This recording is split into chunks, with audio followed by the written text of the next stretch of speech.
number 40, offered by the senator from Middlesex, Mr. Lewis, the title of which the clerk will read. Amendment number 40 by Mr. Lewis, Executive CEO Compensation. Mr. Lewis.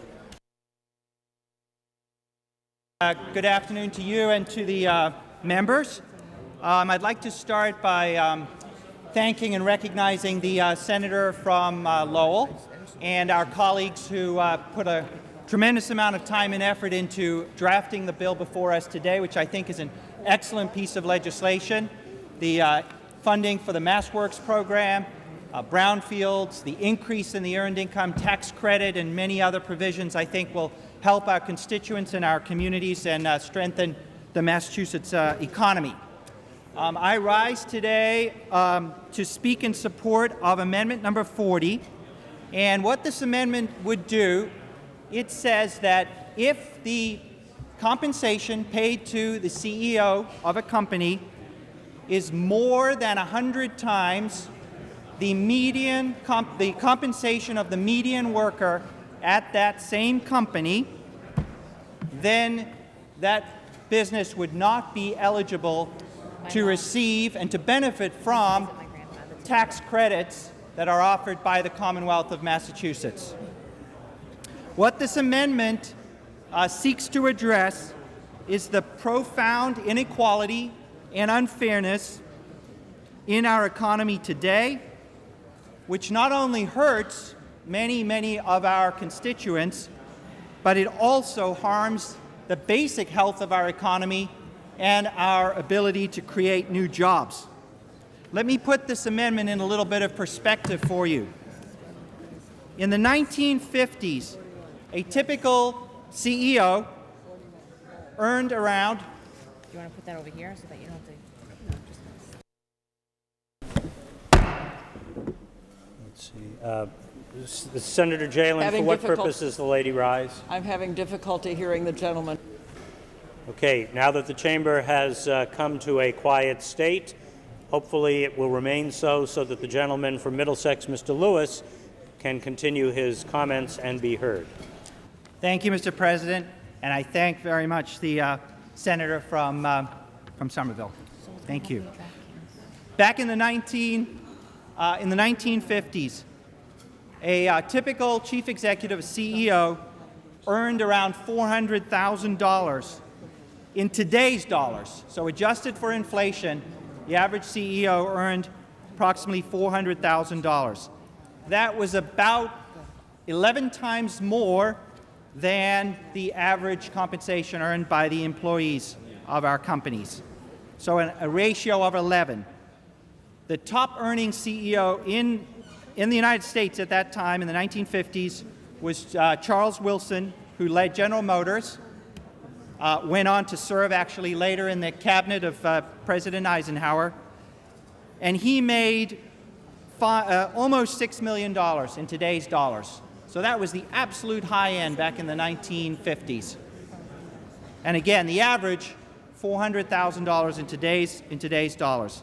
It's worth noting also that Mr. Wilson paid an effective tax rate of 73% on his earnings at that time.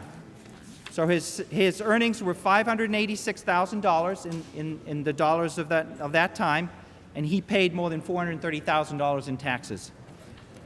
Fast forward to the 1960s. By that time, the average ratio of CEO pay to workers had grown to 20 to 1. So it went from about 10 to 11 to 20. In the decades since, the 1970s on to today, inflation-adjusted pay for our CEOs and other top executives has increased more than 1,000%, while the pay for the average worker has increased just 11%. These are all inflation-adjusted numbers. 1,000% for the CEOs and top executives, 11% for the average worker. So as a result, in 2013, where the latest numbers that we have, the average CEO, the ratio nationally had risen to 300 to 1. It reached 300 to 1 nationally, and here in Massachusetts, that ratio is 272 to 1. The average CEO to the average worker, 272 to 1, more than 300 nationally. Let me give you a few specific examples. In 2014, the highest paid CEO in the country was David Zaslav, Discovery Communications. His compensation that year exceeded $155 million. Let's give you a few examples here in Massachusetts. Dunkin' Donuts, the CEO of Dunkin' Donuts, Nigel Travis, earned more than $10 million in 2014. The vast majority of the employees, frontline employees at that company, as we probably all know when we've gotten a cup of coffee or a donut or a muffin, are basically earning the minimum wage, so $10 an hour. And Mr. Travis is the same person who said when we were proposing to increase the minimum wage several years ago that would be absolutely outrageous. He said it would be absolutely outrageous to increase the minimum wage, while he was earning $10 million, more than 300 times more than the average worker in that company. How about another example? Eversource. Tom May, who's the CEO of Eversource, earned more than $9 million in 2014. His staff told the media that Mr. May's compensation was driven in part by his commitment to motivating his staff to perform good customer service. And well-deserved, it must be a challenge to motivate your employees when you make in a year what your customer service agents can only dream of making in an entire lifetime. And let's remember, this is a regulated utility. This is an organization, an entity that provides fundamental service to all of us, electrical service.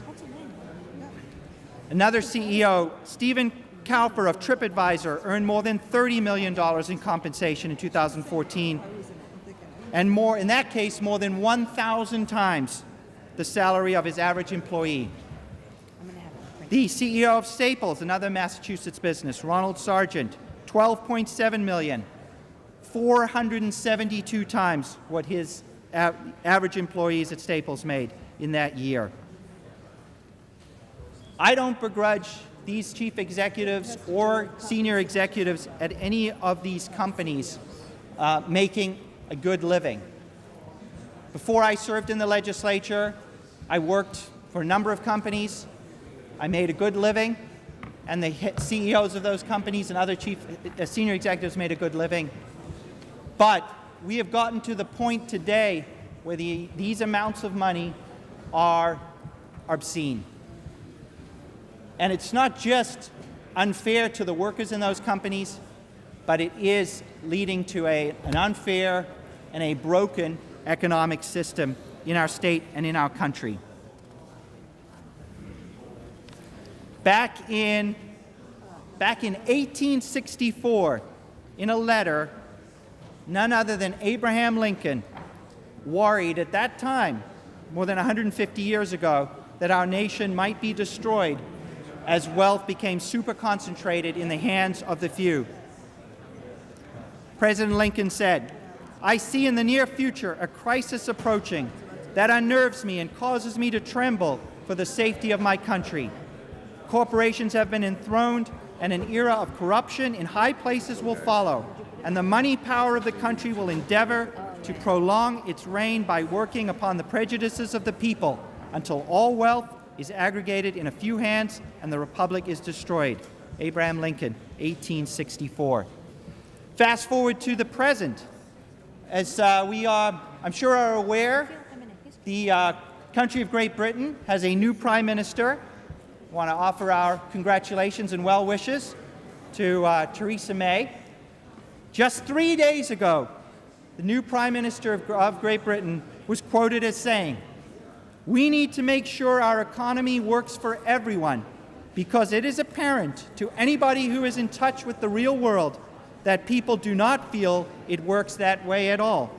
There is an unhealthy and growing gap between what these companies pay their workers and what they pay their bosses." And that is a country where the average bank CEO, so in the financial services sector, the average pay is half as great as it is here for the average financial services CEO in the United States.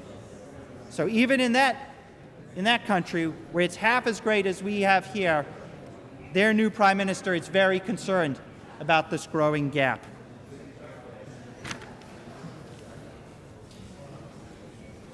And I know we share these concerns about inequality and the lack of fairness and opportunity for poor and working families.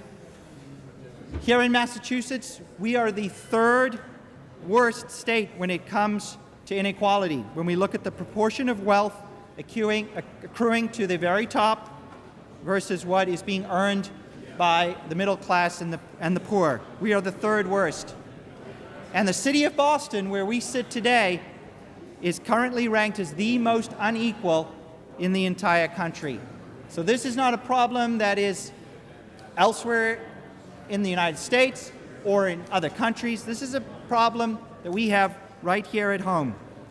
At the same time that our CEOs and top executives are earning these obscene, sky-high incomes, poor and working families in our districts, in our communities, are struggling to get by every day. For millions of people in our state, the American dream seems ever more elusive. From World War II through the 1970s, prosperity in those years was broadly shared. I talked earlier about what that ratio was, and you could see wealth and income were relatively broadly shared in those years. But since the late 1970s, we've seen a very disturbing and alarming trend. The average income for the top 1% has grown at a rate of 4.2% annually, while the income for the bottom 90% has grown at an annual rate of just 0.4%, so hardly at all. In other words, a disproportionate share of all new income and wealth over the past 3 decades has gone to those who are already very rich. And this is not because workers, are not working hard enough, are not putting in enough effort or enough hours. The fact is they are working longer hours. People are working multiple jobs, 2, 3 jobs, and they are more productive. Since 1979, worker productivity has increased an astonishing 65%, but they're not getting their fair share of their efforts.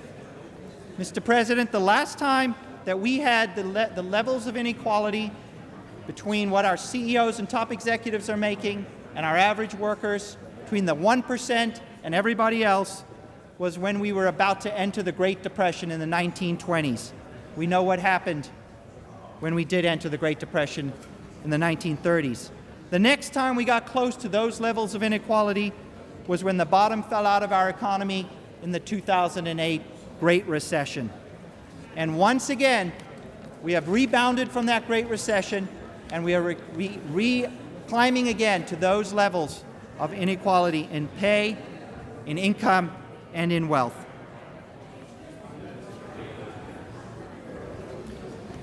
Mr. President, I'll wrap up by saying that while CEO pay and executive compensation may not be the entire solution to the levels of inequality and unfairness that we're seeing, it is certainly a factor.